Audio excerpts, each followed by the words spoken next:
Hello dears, back സൈഡിലെ ഈ പച്ചപ്പ് ഹരിതാവൊക്കെ കണ്ടപ്പോഴേ മനസ്സിലായി കാണും ഞാൻ തിരുവനന്തപുരം വിട്ട് നമ്മുടെ കൂടൽ വീട്ടിൽ എത്തിയിട്ടുണ്ട് കേട്ടോ. അപ്പോൾ രാവിലെ എത്തിയാന്ന് കേട്ടോ. അപ്പോൾ വോട്ട് ചെയ്യാൻ തന്നെ വന്നതാണേ. അപ്പോൾ എൻ്റെ വോട്ട് ഇവിടെ തന്നെയാണ് കേട്ടോ, ഞാനിതുവരെ മാറ്റിയിട്ടൊന്നുമില്ല. അങ്ങനെ പുറത്തിറങ്ങിയപ്പോൾ നമ്മുടെ ചെടിക്കൊക്കെ നല്ലൊരു കളറ്. കാര്യം വേറെ ഒന്നും കൊണ്ടല്ല, ഇവിടെ ഉച്ചയ്ക്ക് ശേഷമൊക്കെ മഴയൊക്കെ പെയ്യുന്നുണ്ടെന്നാണ് പറയുന്നത്. അപ്പോൾ അതുകൊണ്ടാന്ന് തോന്നുന്നു ചെടിക്കൊക്കെ നല്ലൊരു കളറൊക്കെ ഉണ്ട് കേട്ടോ. അങ്ങനെ രാവിലെ എത്തിയെങ്കിലും ഒരുങ്ങി ഉച്ചയായപ്പോഴാണ് ഇറങ്ങി, ഒരു 12:30 1 മണിയായപ്പോഴത്തേന്.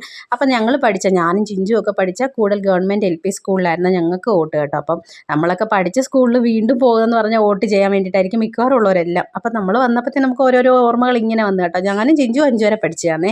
അപ്പോൾ ദേ ഇപ്പം പിന്നെ പിള്ളേർക്ക് കളിക്കാനും ഒക്കെ ഉള്ള ഒത്തിരി സാധനങ്ങൾ അതും ഇതും ഒക്കെ ഉണ്ടാക്കിയൊക്കെ വെച്ചിട്ടുണ്ട് സ്കൂളുകളിലല്ലേ. അപ്പം നമ്മൾ പഠിക്കുമ്പോൾ അങ്ങനത്തെ കാര്യങ്ങളൊന്നും ഇല്ലായിരുന്നു. അങ്ങനെ കേശപ്പനെ ഞാൻ എല്ലായിടും ഒക്കെ ഒന്ന് കാണിച്ചൊക്കെ കൊടുത്തു കേട്ടോ. അപ്പം ക്ലാസ് റൂമും അതും ഇതുമൊക്കെ കാണിച്ചു കൊടുത്തു. ഇങ്ങനെ വോട്ട് ചെയ്തിട്ട് ഇറങ്ങിയപ്പോഴത്തേനെ ഇതേ നമ്മുടെ കനാൽ തുറന്നു വിട്ടിരിക്കുക കേട്ടോ. ഈ ഒരു കനാലെന്ന് പറഞ്ഞാൽ നമ്മൾ സ്കൂളിൽ പഠിക്കുമ്പോൾ നമുക്ക് വലിയൊരു സംഭവമായിരുന്നു. നമ്മുടെ സ്കൂളിൻ്റെ അടുത്തുകൂടിയാണ് ആ കനാൽ. അപ്പോൾ വെള്ളം വരുന്നതൊക്കെ കാണുമ്പോഴും എന്തോ വലിയൊരു സംഭവം പോലായിരുന്നു ആ ഒരു സമയത്തൊക്കെ കേട്ടോ. പിന്നെ ഞങ്ങളിതേ ലൈമൊക്കെ കുടിക്കാൻ വേണ്ടി കയറി ബേക്കറി ഇരുന്നു. അപ്പോൾ എൻ്റെ പുത്രനാണ് ഈ വീഡിയോ എടുത്തുകൊണ്ടിരിക്കുന്നത് കേട്ടോ. വീഡിയോ എടുക്കുന്നെങ്കിലും ഒരിടത്തോട്ടാണ് ഭയങ്കര ഫോക്കസ്. അവിടെ എന്തോ കണ്ടു വെച്ചിട്ടുണ്ടായിരുന്നു. കുറേയൊക്കെ ഞാൻ എഡിറ്റ് ചെയ്ത് കളഞ്ഞു കേട്ടോ. അങ്ങനെ അവനായി ഒരു വീഡിയോ ഒക്കെ എടുത്തുകൊണ്ടിരിക്കുന്നത് കേട്ടോ. അങ്ങനെ ഞങ്ങൾ ലൈമൊക്കെ കുടിച്ചു. കേശപ്പിന് വേണ്ടാന്ന് പറഞ്ഞിട്ട് ചിഞ്ചുവിൻ്റെ ഇന്ന് വാങ്ങിച്ചു കൊടുത്തു. പിന്നെ നമ്മുടെ കൂടൽ ചന്തയിലൊക്കെ കയറി മീൻ വാങ്ങിച്ചു കൊടുത്തത്, നമ്മുടെ ഉണക്കമീനും വാങ്ങിച്ചു കേട്ടോ. അങ്ങനെ എല്ലാം വാങ്ങിച്ചിട്ടൊക്കെ ഞങ്ങൾ പിന്നെ നേരെ വിട്ടിട്ട് പോയി. അപ്പോൾ അത്രയേ ഉള്ളൂ. അടുത്ത വീഡിയോ കാണാം. ബായ്.